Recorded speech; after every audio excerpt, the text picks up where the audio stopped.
The Opperman Report is brought to you by Aquadam.net. You can give them a call at 707-764-2119.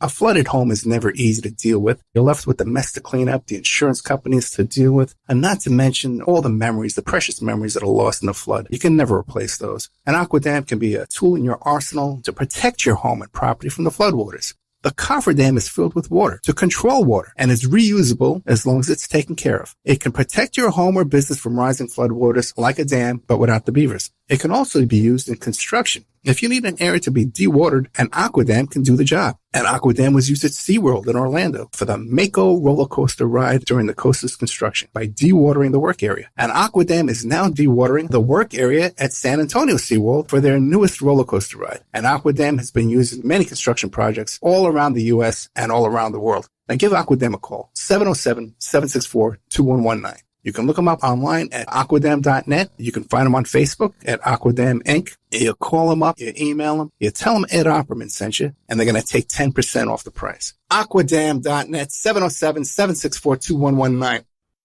Before Epstein was the Franklin cover-up. Before that, the Finders. And long before that, the Cleveland street scandal.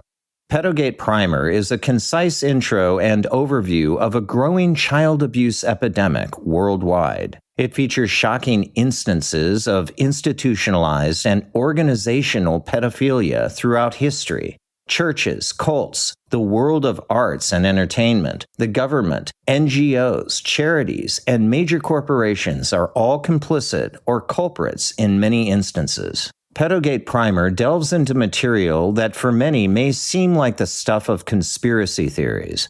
For this reason, the book draws on academic resources, declassified documents, and other reliable sources, and steers clear of conjecture. Such shocking true stories need no embellishment.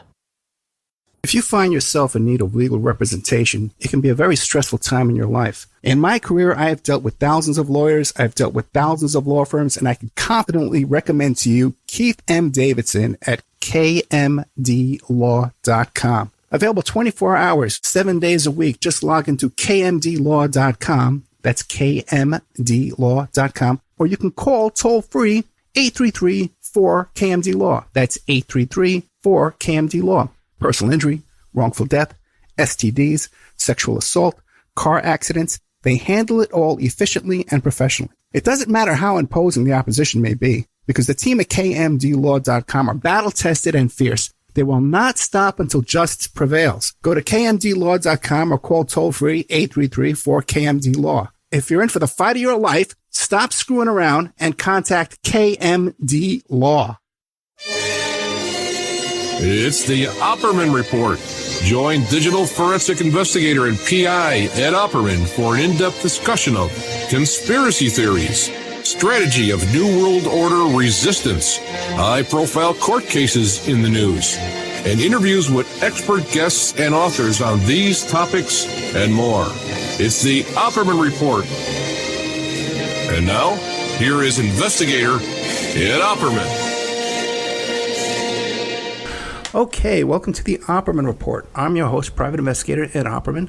You can find me at Opperman Investigations and Digital Forensic Consulting, either through my website, emailrevealer.com, or you can just email me directly at oppermaninvestigations@gmail.com.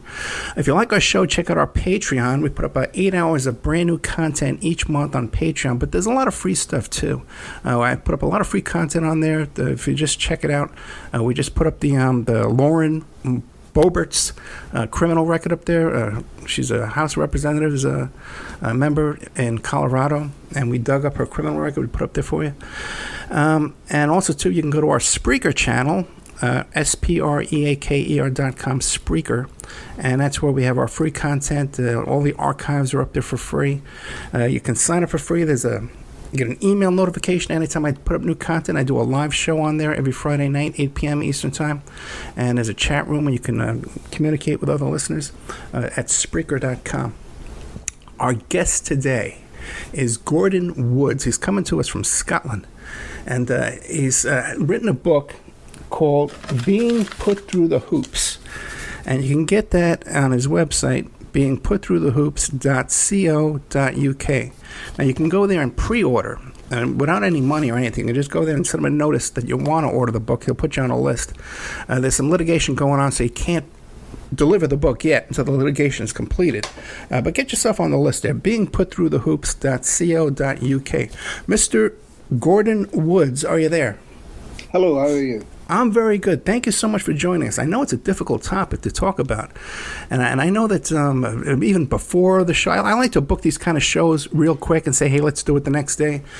Because I know that preparing, you relive all this stuff. And then even after the interview, you're going over this stuff in your head. It's very difficult. But before we get into the topic of the show, which is this Celtic Boys Club and the ordeal you went through with them, can you tell us about yourself? Who is Gordon Woods? Ed, I'm now a pensioner in Scotland. I'm nearly 67 years old. I am a single father. I've got 3 children, the youngest of which is at the moment 11 years old. And I've had my daughter on my own since she was 10 months old. So that's aged me probably more than anything else in my life. I currently live in the north of Scotland, in a small village. But over the last couple of years, there have been issues that have came to the forefront of my mind that I had managed to hide away for nearly 5 decades. And due to events that were happening in Scotland with a particularly world-renowned football club, or soccer club, I should say, for the American audience, the world-renowned soccer club, and some of the things that have been happening at that club over the last 50 years has been horrific. And I just felt that I had a duty to come forward and make light of what has been happening on behalf of the many, many victims of that club. So you only came forward with your story just recently? I came forward in September of 2019. Wow. So you're talking about 51 years I was silent. There are many reasons for that, Ed. But yes, I was silent for more than 50 years. And it was really a lot of events were just beginning to appear.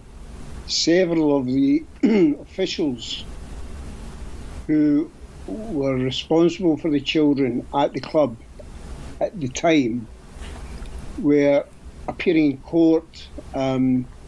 They were facing tremendous amount of media attention, which a lot of it was being denied by the club.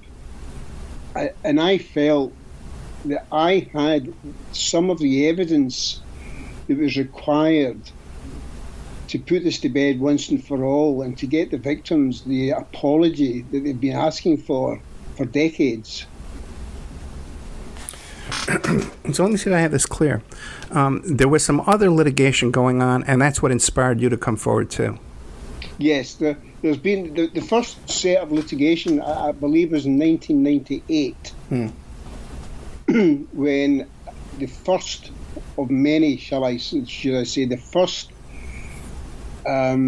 official of the Celtic Boys Club was found guilty in a court of law of abusing children, and he was sentenced and served time in prison. Since 1998, over the last 20 years, there's been others. And in fact, that individual who was imprisoned in 1998 has subsequently, after his release, he was released from prison, and he moved to USA. And he was living in the States when other allegations came to light. And the BBC at the time did a documentary, and they traced this individual. His name is Jim Torbett. They traced Jim Torbett to America. And he refused, obviously, to return to the UK because of his charges were going to be placed on him immediately he returned. They did the documentary, and the documentary aired in the United Kingdom. And within 24 or 48 hours of that documentary being aired, Jim Torbett was visited by Homeland Security in America and escorted to the airport and returned to Scotland, where he was immediately arrested on his return and charged. He is now currently serving a 6-year prison sentence. And you were telling me off the air too that there was some of these offenses were taking place in Kearney, New Jersey. Yeah, there's been accusations of abuse, child abuse by Jim Torbett in Florida. But the most striking issue was an incident in 1991 when there was accusations against an individual who cannot be named for legal reasons. Accusations were made against him by 2 young lads who were visiting the States from Scotland in Kearney, New Jersey. Now, these accusations were very severe, and basically what happened was the parents of the children involved were given a choice, and that choice was either to take this further and have the individual questioned by the police, or allow the young lad to return home. Now, the choice they had was horrific, because if they had decided that they wanted the official of the boys' club to be investigated, it would have meant him being arrested and the children being taken into care in America. Now, this all transpired, I think, just a couple of days before the boys were due to return home. So the parents made the decision that the person being accused was not to be reported to the police, and the children were allowed to return home to Scotland. However, Celtic Football Club insisted that the individual resigned on his return to Scotland.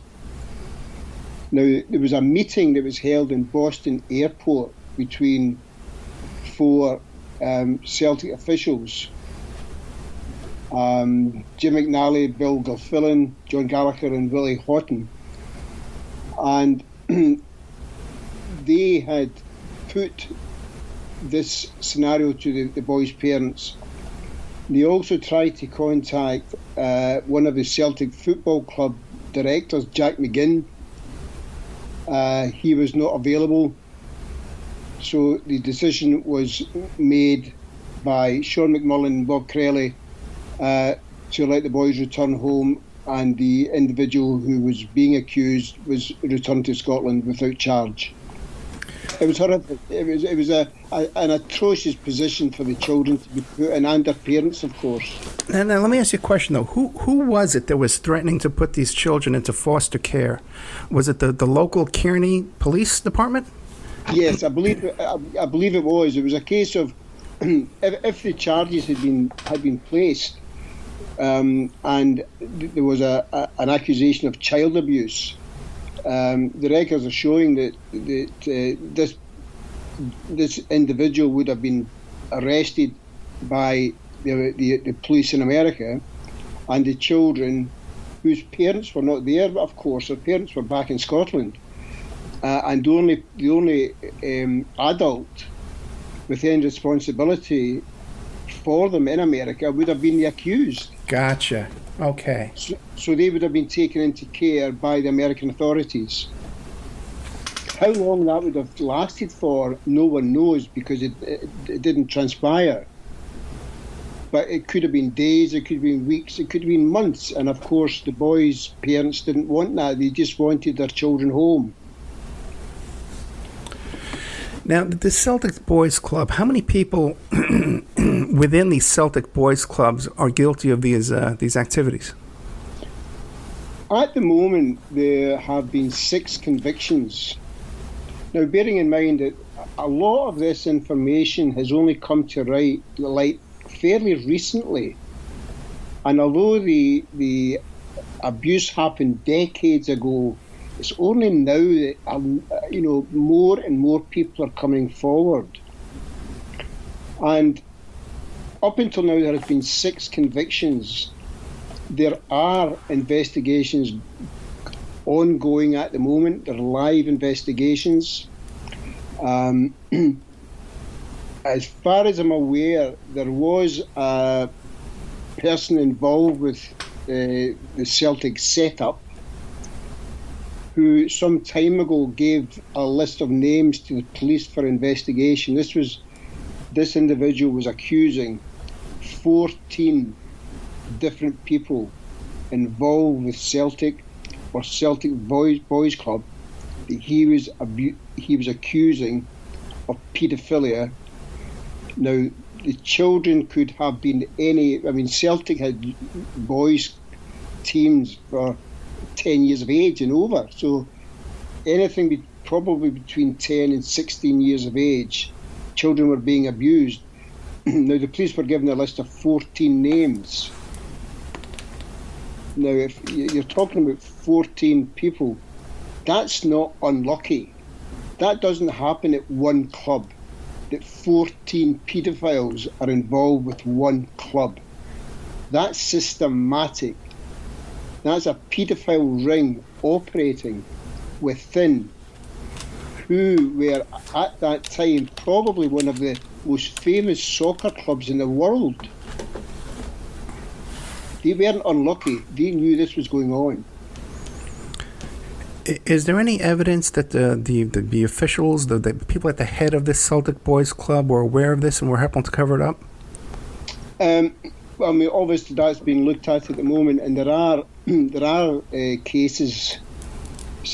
Obviously you're aware of the COVID situation worldwide, and this COVID scenario has held up a tremendous amount of cases in Scotland. Around about last April or May, the legal team who were representing many of the victims lodged papers in court to sue Celtic Football Club, not the boys' club, Celtic Football Club, who had a duty of care to these children. Now, those civil actions have never yet seen the courtroom because of the delays through COVID. Now, when these civil actions hit the courtroom, this is when the evidence will come forward as to who knew, when they knew, and what they actually did about it. But that's still to be seen in a court of law. Nothing has been decided on by the judiciary at this point, but it is ongoing, and hopefully it won't be long until the victims start to see the justice that they deserve. Do you feel comfortable telling us what happened to you, what your experience was? Yeah, of course. See, to let you understand, Ed, when I first came forward, I wanted to remain anonymous, as most of the victims do. Now, I was faced with a choice because not long after I came forward, there were certain elements of my story which rang alarm bells with the legal team and some of the media, because some of my story, they were able to collaborate what I was telling them. And my legal team asked me, would I speak to the press, and would I speak to radio, and would I speak to television? Now, I made that decision then. If I was going to be a spokesperson, not just a victim, victims have the right to remain anonymous, and I respect their decision to do that. The reason I decided not to was I decided that being a spokesperson and getting this out to as many people worldwide as I possibly could would only be achieved if I waived my anonymity.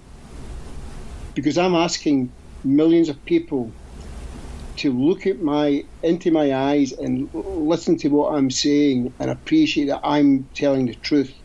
Now, for them to do that, I had to have faith in the public, and that's why I waived my anonymity. So, although sometimes it's difficult to talk about what happened, it's a requisite that someone has to do that so that people are aware of how severe it can be. Now, I was 13 years old when I first had a trial for Celtic Boys Club.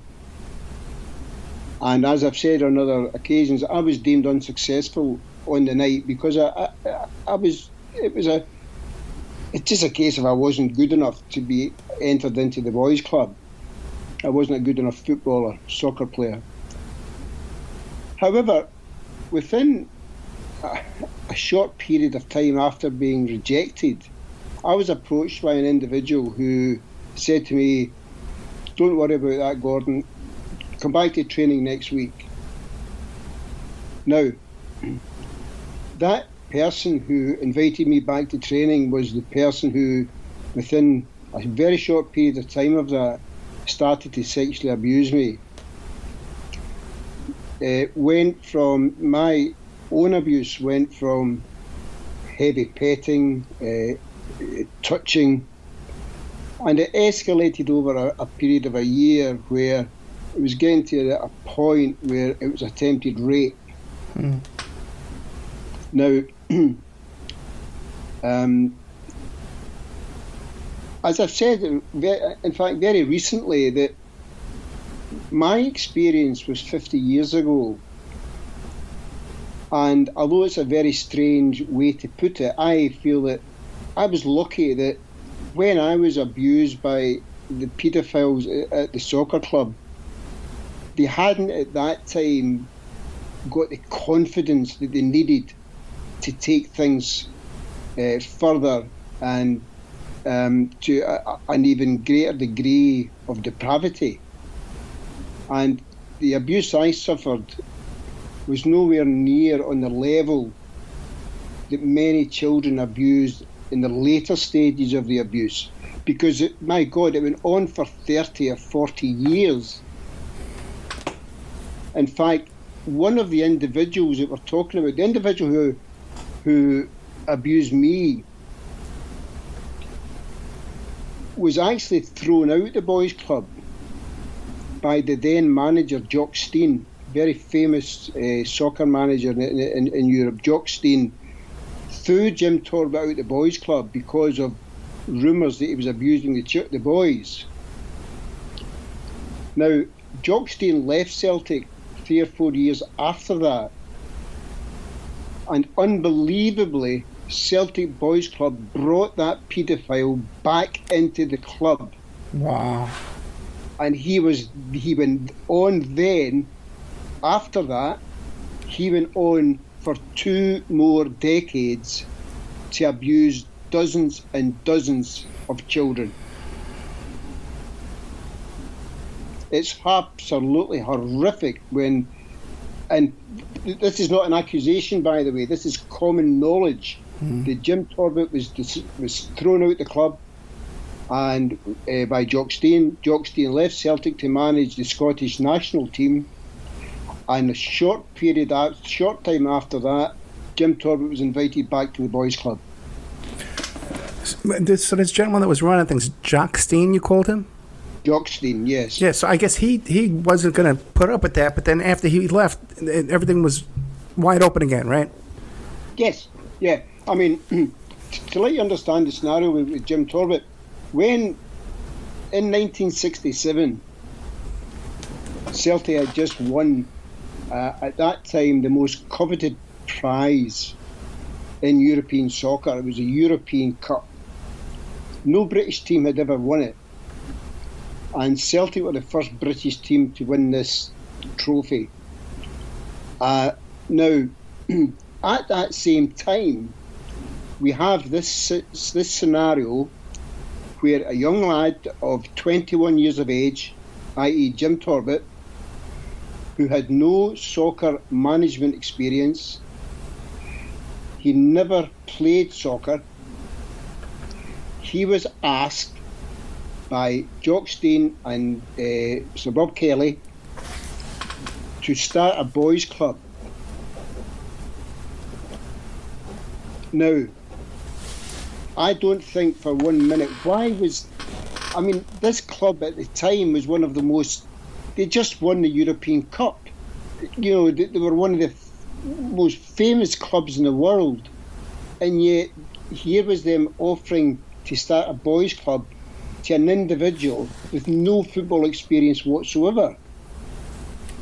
That could only have been for someone in that club, as far as I'm concerned, knew of his paedophile tendencies, and that boys' club was initially set up for that purpose and that purpose only, was to facilitate a paedophile ring access to young boys.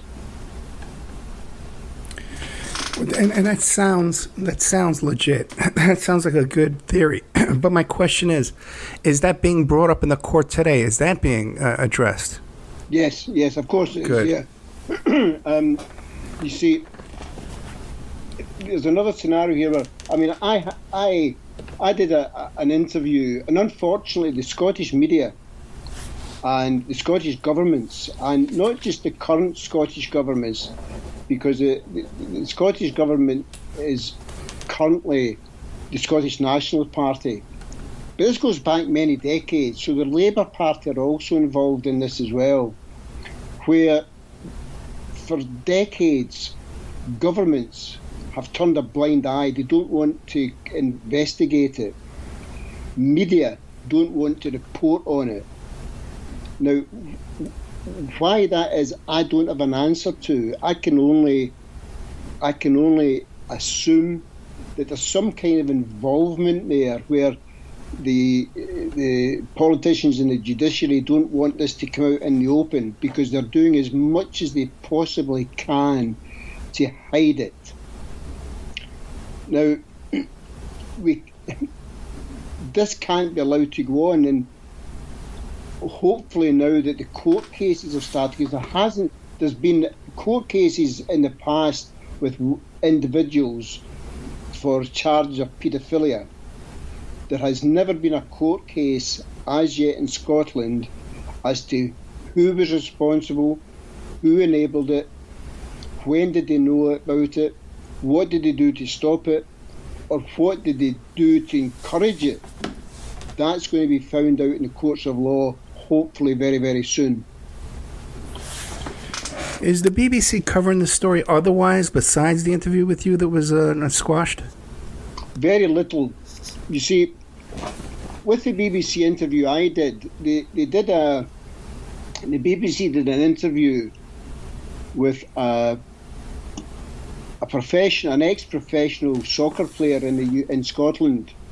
He played for many clubs. He played for the Scottish national team. And they did an interview with him when the subject of child abuse at Celtic Boys Club was brought up. And this individual made a comment where he felt the parents were to blame. Wow. And he made a comment and he laughed. He laughed about children being frightened to sit in the front seat of the coaches' cars because they would be touched when they were sitting in the front seat beside the coach. Now, I was so angry at that, Ed, because I was one of those children. I was one of those children who sat in the front seat of a Celtic Boys Club coach's car and was sexually abused. I didn't find it funny. I didn't find it funny when it happened, and I don't find it funny 50 years later. I thought it was a horrific thing to say. So I spoke to my legal team, and my lawyers arranged for me to be interviewed on the same programme a few days later to answer those comments that he made. Now, the interview took place, and the interviewer, John Beattie, very fair as far as I was concerned. He asked questions that he had to ask, and I answered as best I could. There was no issue with that.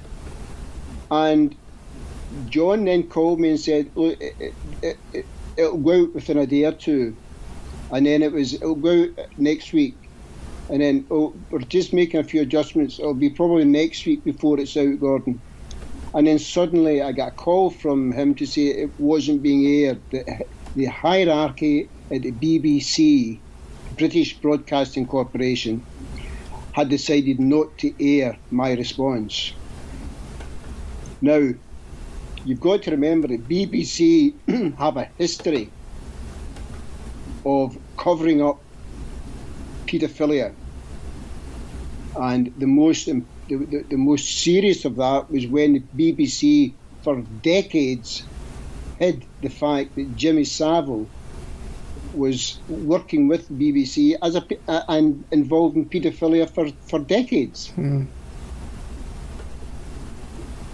the BBC have covered that, and they're still covering it up, and even now, today, there's very, very little reporting on what's happening here in Scotland. You've got one or two journalists have now got the bit between their teeth, and they're not frightened. Remember, Ed, we're talking about very powerful organisations here. You know, we're talking about a soccer club that is world famous. It has millions upon millions of supporters throughout the world. There are very powerful people within government, within the judiciary. There's very powerful people who've got a vested interest in protecting that club. I don't have a vested interest in protecting them. I just want the truth to come out. And all the victims initially were asking for, and I'm going back 1998 when the first court cases took place and it was the first convictions. Many of the victims were asking for an apology. That's what they wanted. They wanted an apology. But Celtic have continually denied that they were responsible and refused to issue the apology. And all that Celtic have done in the last 20 years, when they've been separating themselves from the Celtic Boys Club and saying that they had nothing to do with them, they were two separate things, nothing to do with Celtic. All they've done in that 20 years, instead of holding their hands up, accepting responsibility and apologising, they have spent the last 20 years abusing those same children, who are now adults of course, but abusing them over and over and over again, and putting their lives through hell again by having to prove, instead of just admitting it, apologising, and we can all move on. All the victims can move on. We can be at peace. We've got our apology. We've got our justice. Give us that. But don't keep taunting us and abusing us more by this ridiculous excuse that Celtic have that they weren't responsible. This is a good time to take a commercial break. We are here today with Mr. Gordon Woods. His website is beingputthroughhoops.co.uk, and it's also the name of the book, Being Put Through Hoops, that you can pre-order now. You don't have to send any money or anything. Just send them a little note there that you want to be put on the list, and you'll get an autographed copy of the book when it's finally published after this litigation is done. And for people listening to the show, if you want to hear about Jimmy Savile, I actually interviewed Jimmy Savile's niece, who was abused by Jimmy Savile. Fascinating story. You can find that in the Opperman Report Patreon. Just an incredible story by this young woman who was dressed up by her family and presented to Jimmy Savile when she was just a child, and then he showed up again later on the night of her engagement party and molested her again at around 19 years old. We'll be right back with more of Gordon Woods and Being Put Through Hoops after these messages. And now a word from our sponsors. Silk City Hot Sauce, a small batch hot sauce prepared with farm-grown peppers. Rich and vibrant taste, no artificial ingredients, 100% pure goodness. 8 flavors from mild to wild. The the sweet and spicy Mango Madness, the green jalapeno sauce called Aztec Attack. The Dragon features fire-roasted peppers and pure Vermont maple syrup. Killer hot sauces for the true hot sauce fanatic, a blend of ghost peppers, habanero peppers, honey, and garlic, and more. You gotta see the bottles, too. Each flavor has original comic book artwork. You gotta see them. Go to SilkCityHotSauce.com. SilkCityHotSauce.com. Enter promo code ED, ED, to save 15%, and you'll also receive a free bottle of hot sauce. The Opperman Report is brought to you by Aquadam.net. You can give them a call at 707-764-2119. A flooded home is never easy to deal with. You're left with the mess to clean up, the insurance companies to deal with, and not to mention all the memories, the precious memories that are lost in the flood. You can never replace those. And Aquadam can be a tool in your arsenal to protect your home and property from the floodwaters. The cofferdam is filled with water to control water and is reusable as long as it's taken care of. It can protect your home or business from rising floodwaters like a dam, but without the beavers. It can also be used in construction. If you need an area to be dewatered, an Aquadam can do the job. An Aquadam was used at SeaWorld in Orlando for the Mako roller coaster ride during the coaster's construction by dewatering the work area. An Aquadam is now dewatering the work area at San Antonio SeaWorld for their newest roller coaster ride. An Aquadam has been used in many construction projects all around the U.S. and all around the world. Now give Aquadam a call, 707-764-2119. You can look them up online at aquadam.net. You can find them on Facebook at Aquadam Inc. You call them up, you email them, you tell them Ed Opperman sent you, and they're going to take 10% off the price. Aquadam.net, 707-764-2119. If you find yourself in need of legal representation, it can be a very stressful time in your life. In my career, I have dealt with thousands of lawyers, I've dealt with thousands of law firms, and I can confidently recommend to you Keith M. Davidson at kmdlaw.com. Available 24 hours, 7 days a week. Just log into kmdlaw.com. That's kmdlaw.com. Or you can call toll-free 833-4KMD-LAW. That's 833-4KMD-LAW. Personal injury, wrongful death, STDs, sexual assault, car accidents. They handle it all efficiently and professionally. It doesn't matter how imposing the opposition may be, because the team at kmdlaw.com are battle-tested and fierce. They will not stop until justice prevails. Go to kmdlaw.com or call toll-free 833-4KMD-LAW. If you're in for the fight of your life, stop screwing around and contact KMD Law. Emailrevealer.com. People ask me all the time, hey, Ed, are you still a private investigator? I sure am. Go to emailrevealer.com. We handle adoption investigations, infidelity investigations, where you give us your spouse's email address. We trace it back to online dating websites, catch them cheating online. Email tracing, locate or identify somebody from as little as an anonymous email address. Someone owe you money? Back child support? We can find that deadbeat, locate his hidden assets, locate his hidden bank accounts, find his current place of employment, and even assist you in obtaining a judgment and recover that judgment for you. Emailrevealer.com, digital forensics, computer forensics, cell phone forensics, recover deleted text messages, create a report that you can use in court. Emailrevealer.com, 800-572-9762. It's the Opperman Report. And now, here is investigator Ed Opperman. Okay, welcome back to the Opperman Report. I'm your host, private investigator Ed Opperman. We're talking today to Gordon Woods. He's coming to us from Scotland. His book is called Being Put Through the Hoops, and you can find it at his website, beingputthroughthehoops.co.uk. And you can also find him on, he's very prolific on Twitter. Let me see if I can pull up his Twitter. What's your Twitter name there, mister? Okay, it's Gordon Woods, then in parentheses, a Celtic CSA victim survivor. Gordon Woods, a Celtic CSA victim survivor. You can find him there on Gordon W09225-415. And if you know any information about this, and if you're in Kearney, New Jersey, down in Florida, you have any information about this Jim Torbett, get a hold of me. We'll put together a case for you.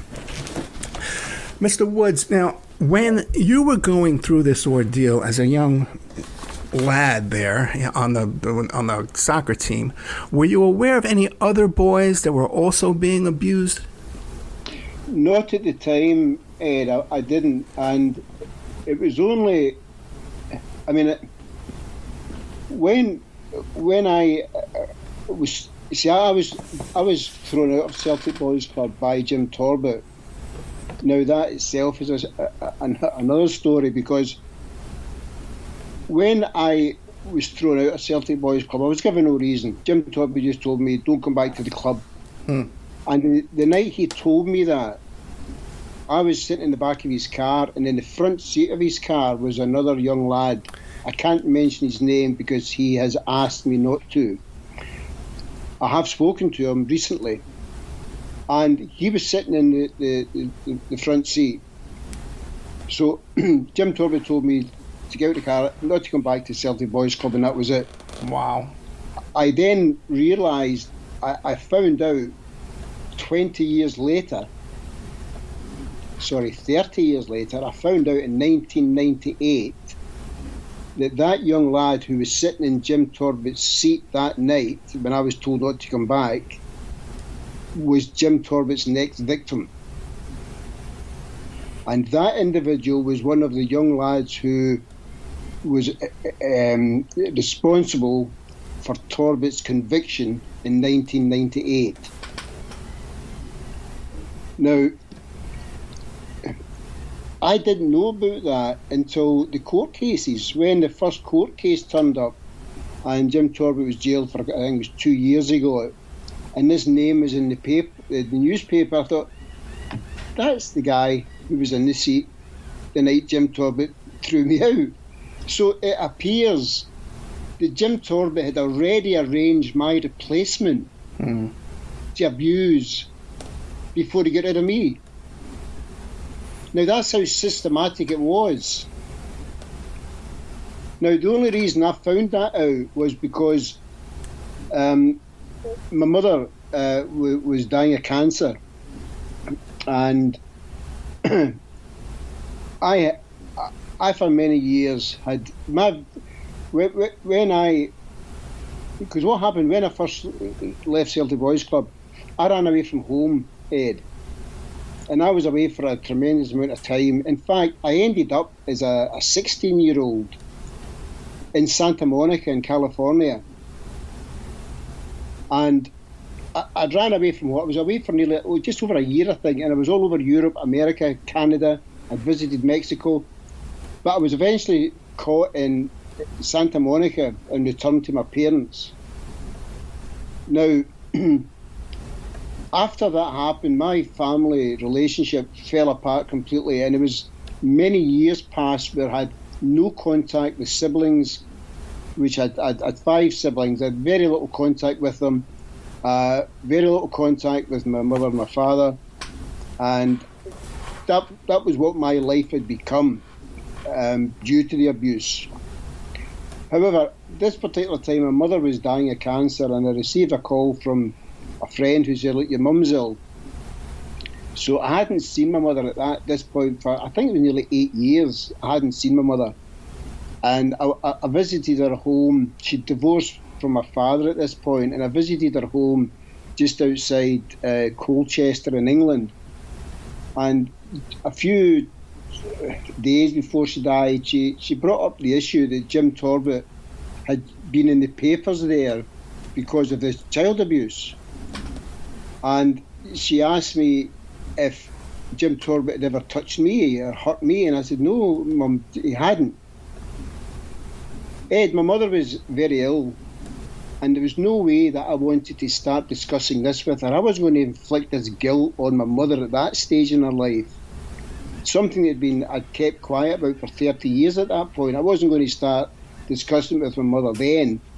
And so I denied all knowledge, and I said, no, Mum, there's nothing to worry about. Don't just get yourself comfortable. Let's, look at your own scenario.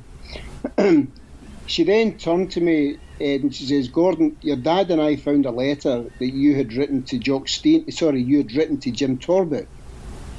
And in that letter, you'd asked Jim Torbett to stop hurting you. What did you mean by that? Wow. Now, again, I didn't want to discuss it with her, and I said, Mum, I'm not prepared to talk about it.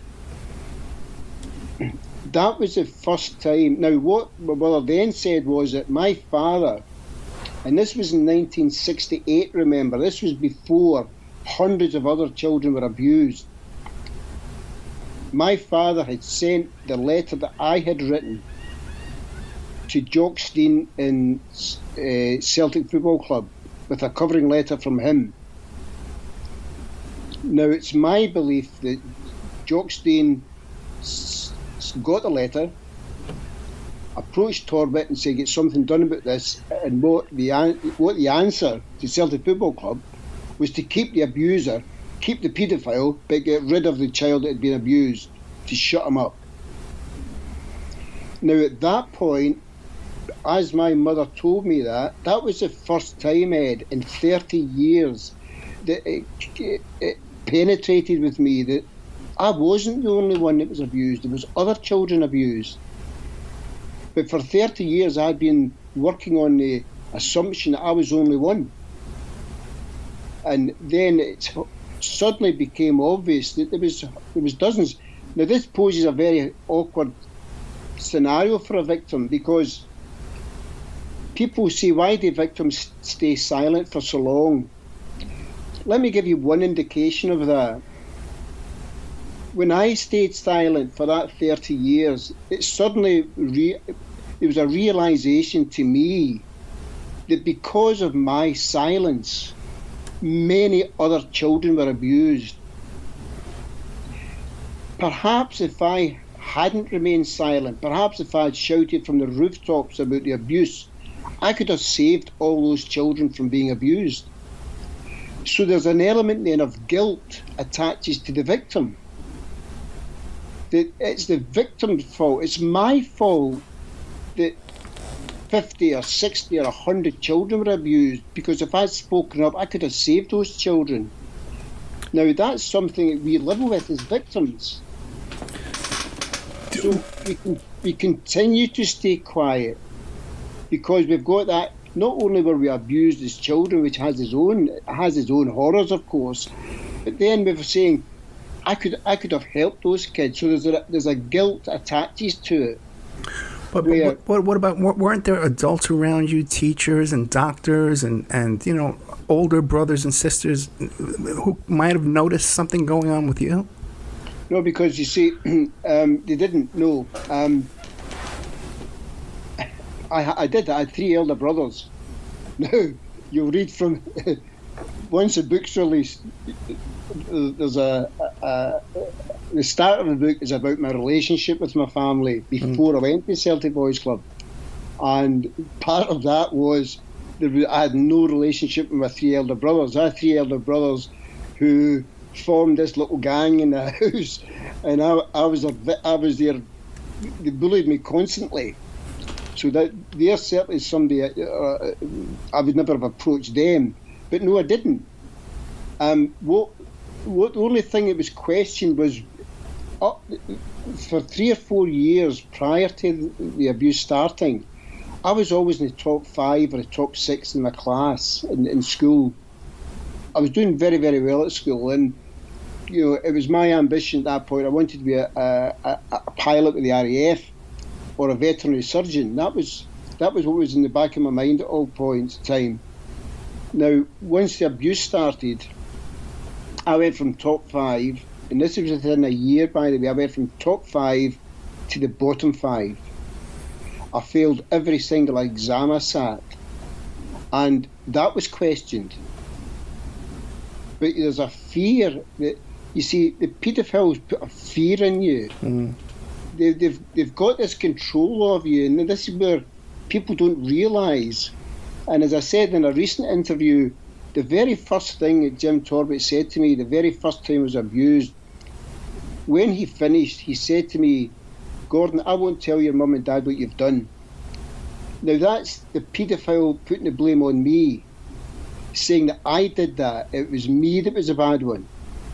So I'm not going to approach anybody. I'm not going to approach my parents or my school teachers or my brothers and say, I've done something terrible. Of course I hadn't, but the paedophile makes you believe that they have. And remember, a 13-year-old boy in the 60s was totally different from a 13-year-old boy nowadays. In those days, the innocence of children was unbelievable compared to nowadays.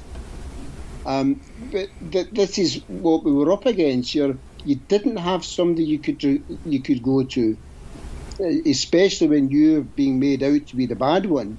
Because I had a fear then. My fear was if anybody found out about this, I'm in trouble. So Mr. Woods, we're running out of time, and you wanted me to ask you about the Scottish Football Association that did a report? Yeah, but what happened is the Scottish Government did an independent inquiry into child abuse in Scotland. But for some obscure reason, the Scottish Government decided not to include football clubs or religious organisations, which to me is where two of the areas that needed looked at more than anything else. However, they did ask the Scottish Football Association to do an Scottish Football Association to do their own review. So here we are, the Scottish Football Association, who have their own charges to face. They were marking their own homework. They were doing a report on themselves. It was scandalous. Anyway, it took a couple of years, and it was in 2018, I think it was in June 2018, the first report was issued, the interim report was issued in June 2018. And the victims were eagerly awaiting the final report, which would hopefully give them some peace. It took them nearly 3 years to release the final report. From the interim report to the final report, nearly 3 years has passed. Now that was 3 years that they had to doctor it, monitor it, retract from it, do whatever they needed to do to it to clean it up. But most of the victims I've spoken to who have now seen the report are all of the same opinion. It's a whitewash. It's absolutely horrific what they've missed from the report, or what they're trying to imply by the report as to who's responsible for what. It's not worth the paper it's written on. Oh boy. Well, we're talking today to Gordon Woods, and the book once again is called Being Put Through the Hoops. Being Put Through Hoops. And you can find it at the website beingputthroughhoops.co.uk. Mr. Woods, what do you want to leave us with? We have about 2 minutes left. Yeah, I just think that, all the victims want is peace. And I mean, there's been victims from this child abuse over the years in football that are no longer with us. They're no longer with us because they've taken their own lives. And in their memory, surely we can have some kind of closure on this, where the guilty parties admit they're guilty, apologise, and let us live the rest of our lives in peace. We don't want this fight. We don't need this fight. We've got lives to lead as best we can. Just let us get on with it and admit responsibility, and let's everybody move on and make sure it doesn't happen again in the future. Once again, Gordon Woods, thank you so much. I know how difficult it is to get all this out. Hopefully it get to the right ears and someone will get some help out there. The book, once again, is called Being Put Through Hoops.co.uk. You can pre-order. It's not for print yet until this litigation is done, but it will be soon. Mr. Gordon Woods, thank you so much. Thank you. Good night. Thanks. And now a word from our sponsors. Hey guys, if you like the show and you want to show your support, check out the Opperman Report Patreon. You can go there and become a member for $3 a month. We have all the shows that you hear Monday through Friday on AM/FM radio. We have all those shows, but we cut out the ads, so you can hear that content ad-free. There's a $5 section where we put up all the old member section shows are going up over there. And then there's a $10 section where we have brand new content. 8 hours of exclusive content per month goes up there in the $10 section. But listen, I put up a lot of free stuff too. We put up documents, court documents, photographs, announcements. So you should make the Opperman Report Patreon a stop. You should stop there once a day and check out what's going on over there. That's Opperman Report Patreon. The Opperman Report is brought to you by Aquadam.net. You can give them a call at 707-764-2119. A flooded home is never easy to deal with. You're left with the mess to clean up, the insurance companies to deal with, and not to mention all the memories, the precious memories that are lost in the flood. You can never replace those. And Aquadam can be a tool in your arsenal to protect your home and property from the floodwaters. The cofferdam is filled with water to control water and is reusable as long as it's taken care of. It can protect your home or business from rising floodwaters like a dam, but without the beavers. It can also be used in construction. If you need an area to be dewatered, an Aquadam can do the job. An Aquadam was used at SeaWorld in Orlando for the Mako roller coaster ride during the coaster's construction by dewatering the work area. An Aquadam is now dewatering the work area at San Antonio SeaWorld for their newest roller coaster ride. An Aquadam has been used in many construction projects all around the U.S. and all around the world. Now give Aquadam a call, 707-764-2119. You can look them up online at aquadam.net. You can find them on Facebook at Aquadam Inc. You call them up, you email them, you tell them Ed Opperman sent you, and they're going to take 10% off the price. Aquadam.net, 707-764-2119. If you find yourself in need of legal representation, it can be a very stressful time in your life. In my career, I have dealt with thousands of lawyers, I've dealt with thousands of law firms, and I can confidently recommend to you Keith M. Davidson at kmdlaw.com. Available 24 hours, 7 days a week. Just log into kmdlaw.com. That's kmdlaw.com. Or you can call toll-free 833-4KMD-LAW. That's 833-4KMD-LAW. Personal injury, wrongful death, STDs, sexual assault, car accidents. They handle it all efficiently and professionally. It doesn't matter how imposing the opposition may be, because the team at kmdlaw.com are battle-tested and fierce. They will not stop until justice prevails. Go to kmdlaw.com or call toll-free 833-4KMD-LAW. If you're in for the fight of your life, stop screwing around and contact KMD Law. Hey, if you have something you want to promote, like a business or a website, you got a big event coming up, consider advertising on the Opperman Report. We have excellent advertising rates for you. We're on KCAA on 3 different frequencies on AM/FM in California, KSHP 1400 AM in Nevada, WWPR in Florida, the Tampa Bay area, 1490 AM, and also WWNN, which is on the east coast of Florida, all the way from Miami up to Port Bay, with 175 miles of I-95. The advertising rates are very affordable. Once your ad goes up and we play the show on the podcast and on the YouTube channel, those ads stay up there forever. And then we play repeats every single night of classic Opperman Report shows. And your new ads will be inserted into those repeats that play every single night. So the saturation is incredible, and the rates are very affordable. Contact me at oppermanreport@gmail.com. Before Epstein was the Franklin cover-up. Before that, the Finders. And long before that, the Cleveland street scandal. Pedogate Primer is a concise intro and overview of a growing child abuse epidemic worldwide. It features shocking instances of institutionalized and organizational pedophilia throughout history.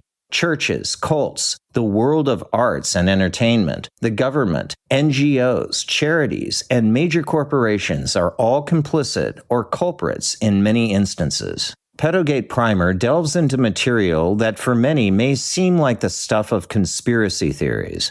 For this reason, the book draws on academic resources, declassified documents, and other reliable sources, and steers clear of conjecture. Such shocking, true stories need no embellishment.